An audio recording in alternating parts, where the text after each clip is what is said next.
everyone, Assalamualaikum warahmatullahi wabarakatuh. This is Triul Bujati. Welcome to my English class. Today, we're going to talk about Porsijotek. Let's see some pictures. Do you like this food? Have you ever eaten this food? Do you know the name of this meal? According to you, is it delicious? Well, what is your favorite drink? Simak percakapan berikut ini agar lebih paham. If we want to cook delicious food, but we don't know how to make it, what should we do? Actually easy. We definitely need to search the food recipe. But where can we find the recipe? We can find lots of food recipes in a cookbook, magazine, or newspaper. But if you want to see a cooking demonstration in videos, you can search the recipe on YouTube. Not only that, you can also find a food recipe on a Facebook or Instagram. By the way, why are we talking about food? Well, do you know food recipe is an example of procedure text? So, what is procedure text? Procedure text is a text that informs us how to make or do something. Jadi, teks prosedur adalah teks yang menginformasikan tentang cara membuat atau melakukan sesuatu. We can find procedure text in manuals, recipe, tutorial, game rules, etc. If you see manuals, you can find procedure text like how to use a gas stove, how to operate computer, or how to use a washing machine. If you seek food or drink recipe, we can find procedure text like how to make fried rice, how to make mango juice, how to make meatballs. We can also find procedure text in some tutorial like video making tutorial, makeup tutorial, hijab tutorial, and so on. If you play a game and you read the rules, it can also be in the forms of procedure text like how to play a hide and seek, how to play Scrabble, how to play Crazy Fruits, and so on.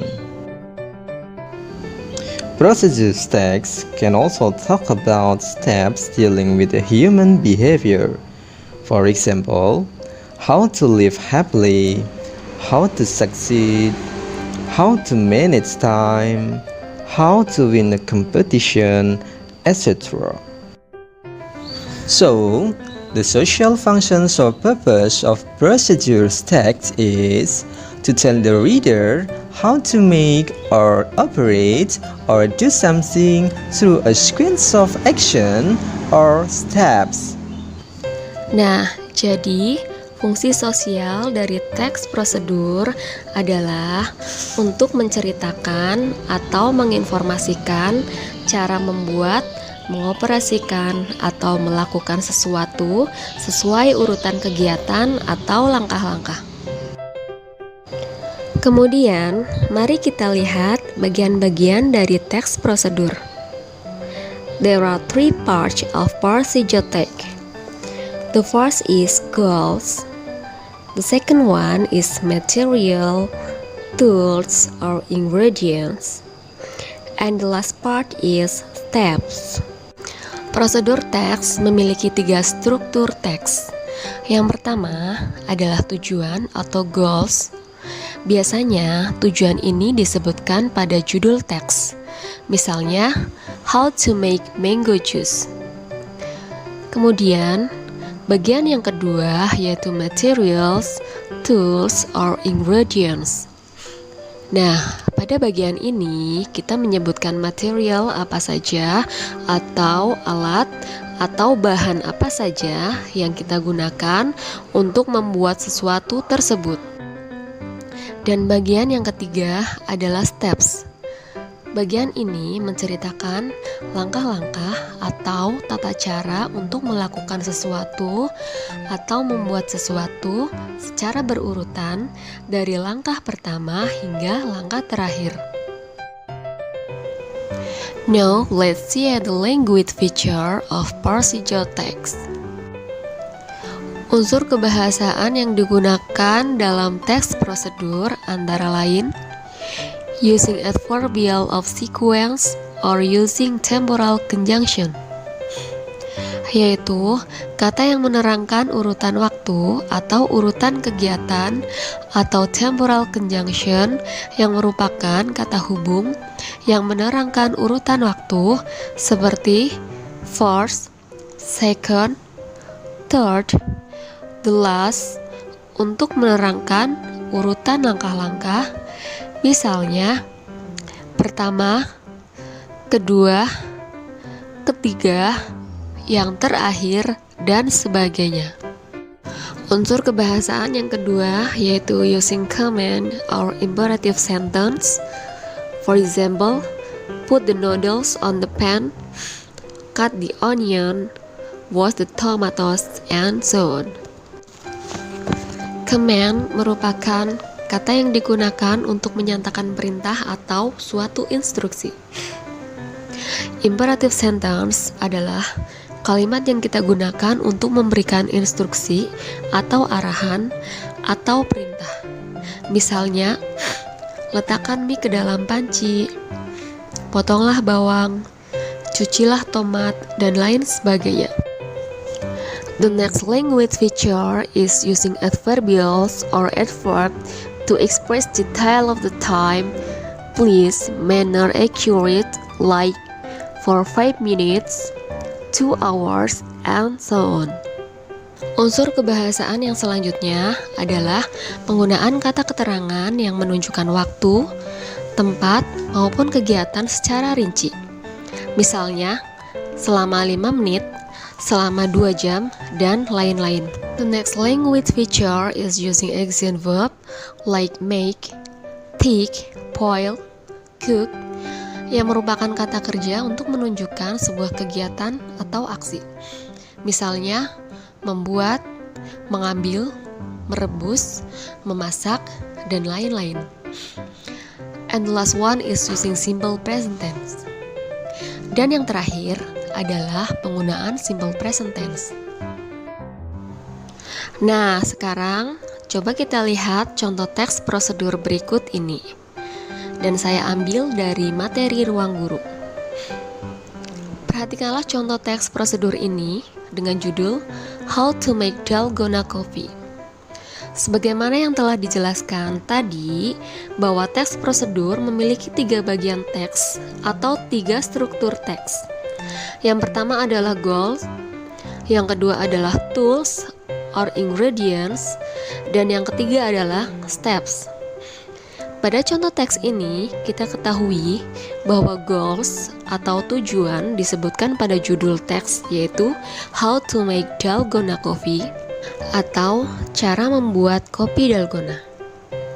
Jadi, tujuan dari teks How to make Dalgona Coffee adalah untuk menginformasikan kepada pembaca tentang cara membuat kopi dalgona. Bagian yang kedua yaitu ingredients, yang menyebutkan bahan-bahan yang kita gunakan untuk membuat dalgona kopi. Jadi, pada teks ini, we can see the ingredients like 2 tablespoon granulated sugar, 2 tablespoon instant coffee, 2 tablespoon cold water, ice, and milk. Dan bagian yang terakhir adalah steps atau langkah-langkah. Bagian ini menyebutkan tata cara membuat kopi dalgona step by step atau langkah demi langkah secara berurutan. Misalnya, disebutkan langkah pertama, langkah kedua, langkah ketiga, dan seterusnya. Nah, Untuk unsur kebahasaan di sini kita bisa melihat yang ditandai warna hijau adalah menggunakan adverbs seperti 2 tablespoon granulated sugar, 2 tablespoon instant coffee, and 2 tablespoon cold water. Kemudian, kata yang ditandai dengan warna ungu adalah penggunaan adverbials of sequence or connectives seperti first, then, and lastly. Kata-kata tersebut menunjukkan urutan atau susunan langkah-langkah dalam membuat dalgona coffee. Kemudian, kalimat-kalimat yang ditandai dengan warna kuning adalah contoh penggunaan imperative sentences atau kalimat perintah. Misalnya, combine sugar, coffee, and water strongly with. Campurkan gula, kopi, air, dan gerakan yang cepat. Atau dengan kata lain, ketika bahan tersebut dicampur dengan cara mengaduk dengan gerakan yang cepat. Nah, penggunaan present tense ditandai dengan kalimat yang berwarna biru ya. Continue whisking until it thickness and foamy. Now we already know the social function, the structure of the text, and the language feature of Parsi-Jotek. So, let's discuss how to make or how to write Parsi-Jotek. Jadi, pada contoh teks prosedur how to make dalgona coffee, kita telah mengetahui tujuan atau fungsi sosial teks tersebut, struktur teksnya, dan juga unsur-unsur kebahasanya. Well, what did you learn from this lesson? Jadi, apa yang sudah kamu pelajari dari materi hari ini? Please write the conclusion. Tulislah kesimpulannya pada kertas folio dan ringkaslah materi-materi yang sudah disampaikan pada video ini ya. Thank you so much for watching. See you in the next video. Assalamualaikum warahmatullahi wabarakatuh.